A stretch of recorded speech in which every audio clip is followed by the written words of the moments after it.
السلام علیکم ورحمۃ اللہ وبرکاتہ۔ صاحب تحفۃ الاخیار نے یہ حدیث پاک نقل کی ہے۔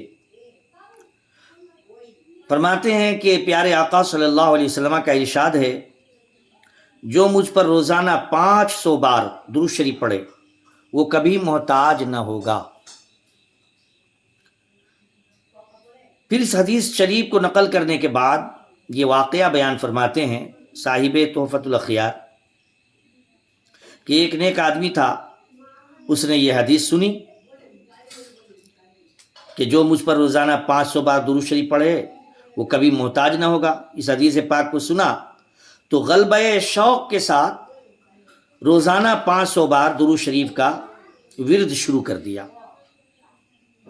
اس کی برکت سے اللہ تعالیٰ نے اس کو غنی کر دیا اور ایسی جگہ سے اسے رزق عطا فرمایا کہ اسے پتہ بھی نہ چل سکا، حالانکہ اس سے پہلے وہ مفلس اور حاجت مند تھا، یعنی ضرورت مند تھا، مفلس تھا، محتاج تھا۔ لیکن یہاں پر ایک ضروری بات یہ عرض کر دینا مناسب سمجھتا ہوں کہ اگر کوئی شخص اتنی تعداد میں یعنی 500 کی تعداد میں درود پاک کا ورد کرے اور پھر بھی اس کا فقر یعنی محتاجی دور نہ ہو، تو یہ اس کی نیت کا فطور ہوگا، پڑھنے والے کی نیت کا فساد، اور پڑھنے والے کی نیت کا فطور اس کے باطن میں خرابی کی وجہ سے کام نہیں بن سکا۔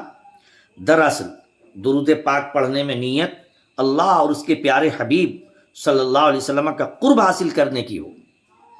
نیت ہمیشہ اللہ کا قرب اور پیارے آقا صلی اللہ علیہ وسلم کی رضا اور خوشنودی یہ نیت ہو، اور اسی نیت کی برکت سے اللہ تعالیٰ دنیا بھی عطا فرمائے گا اور آخرت کی بھلائی بھی نصیب ہوگی انشاءاللہ تعالیٰ۔ تو جب آپ اور ہم یہ نیت کر لیں کہ اللہ تعالیٰ کا ہمیں قرب ملے تو انشاءاللہ محتاجی ضرور دور ہو جائے گی۔ اور یاد رکھیے، محتاجی صرف مال کی کمی کا نام نہیں ہے کہ کسی کے پاس مال کی کمی ہے تو وہ محتاج ہے، بلکہ بسا اوقات مال کی کثرت کے باوجود بھی انسان محتاجی کا شکوہ کرتا ہے۔ بہت مال ہے، اس کے باوجود محتاجی کا شکوہ کرتا ہے، اور یہ مذموم فعل ہے۔ لہذا درود شریف کی برکت سے قناعت کی دولت نصیب ہوگی، اور قناعت ہی یعنی جو مل جائے اس پر راضی ہونا، اسی کو قناعت بولتے ہیں، جو مل جائے اسی پر راضی رہنا۔ قناعت ہی اصل میں غنا ہے، یعنی دولت مندی ہے، اور دنیاوی مال کا حریص لالچی ہی حقیقت میں محتاج ہے، خواہ وہ کتنا ہی مالدار ہو۔ قناعت وہ خزانہ ہے جو کہ ختم ہونے والا نہیں ہے، اور دنیاوی مال سے یقیناً افضل ہے قناعت، کیونکہ دنیاوی مال فانی بھی ہے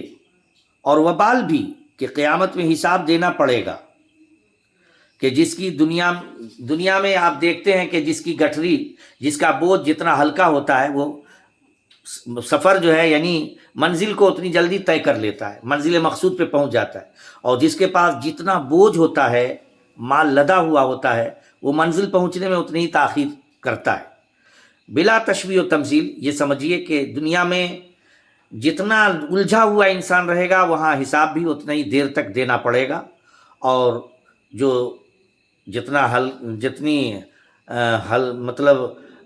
ہلکے انداز میں زندگی گزارا، دنیا میں وہ غوطہ زن نہیں ہوا، تو انشاءاللہ اس کا وہاں حساب بھی جلد ہوگا، اور جلد حساب سے پانے کے بعد خلاصی پانے کے بعد وہ جنت کا مہمان بنے گا انشاءاللہ تبارک و تعالی۔ دیکھیے، لالچ والی جو نظر ہوتی ہے نا وہ کبھی پوری نہیں ہوتی ہے، وہ کبھی بھرتی نہیں ہے، اور جس کے اوپر حرص و لالچ کا بھوت سوار ہوتا ہے وہ سوچتا ہے کہ ایک دنیا بھی پوری مل جائے، پھر بھی وہ چاہتا ہے کہ ایک دنیا تو پوری مل گئی، اب دوسری دنیا بھی ہمیں مل جاتی تو بڑا اچھا تھا، کیونکہ اس کے اوپر حرص اور لالچ کی آگ بھڑک رہی ہے اس کے اندر۔ شیخ سعدی رحمۃ اللہ تعالیٰ علیہ فارسی کے بڑے اچھے شاعر اور بہت بڑے بزرگ ہیں، انہوں نے فرمایا ہے کہ فرماتے ہیں کہ دیکھیے، جو صبر و شکر والی نگاہ ہوتی ہے اور جس کو صبر و شکر والا دل ہوتا ہے اس کو اگر سوکھی روٹی بھی مل جائے نا تو وہ سوکھی روٹی پر اللہ کا شکر ادا کرے گا کہ اللہ جو میرے مقدر کا تو نے عطا فرمایا. اور جس کو ہوس کا بھوت سوار ہوتا ہے، ہوس کا شکار جو ہوتا ہے، اس کو پوری دنیا بھی مل جائے تو وہ پھر چاہتا ہے کہ دوسری دنیا مل جائے. فرماتے ہیں کہ رودے تنگ بیک نانت ہی پرگردد نعمت روئے زمیں پر نکنت دیدہ اکتر. یعنی جو تنگ آنکھ ہوتی ہے، قناعت والی اتڑی ہوتی ہے، اس کو سوکھی روٹی بھی مل جائے تو اللہ کا شکر ادا کر لیتا ہے کھا کر کے.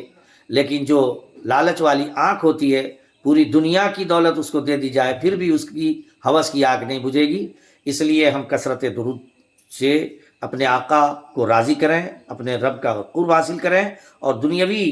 انشاءاللہ تعالی بے نیازی بھی حاصل کریں، اخروی بے نیازی بھی حاصل کریں. السلام علیکم ورحمۃ اللہ وبرکاتہ.